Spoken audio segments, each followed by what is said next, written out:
সকাল 11টার আপডেটে আমি এই মুহূর্তে রয়েছি পরশুরাম পৌরসভার 1 নং এবং 2 নং ওয়ার্ডে।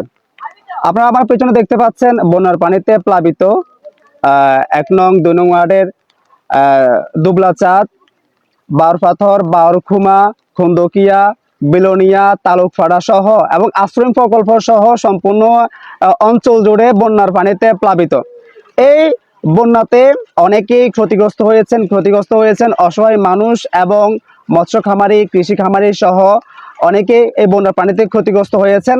তো আপনারা দেখতে পাচ্ছেন পেছনে অনেকেই জাল মেরে মাছ ধরছে, কারণ এই বন্যার পানিতে যারা মৎস্য চাষ করছেন তাদের মাছ কিন্তু বন্যার পানিতে একেবারেই শেষ হয়ে গেছে। এখন অনেকে একটি কথা আছে, কারো পুষ মাস কারো সর্বনাশ। তো এখানে আমরা এই বন্যাতে কিন্তু আমরা অনেকেই খুশি হই, আবার অনেকে কিন্তু আল্লাহর কাছে অনেক ফরিয়াদ করি আমাদেরকে এমন একটি বিপদ থেকে রক্ষা করার জন্য। আমরা কারা খুশি হই?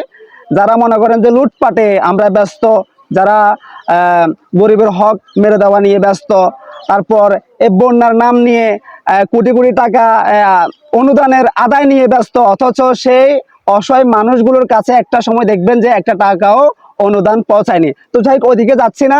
আপাতত সকাল 11টার 1 নং এবং 2 নং ওয়ার্ডের আপডেট এতটুকুই। পরবর্তী আপডেটের জন্য সাথে থাকবেন।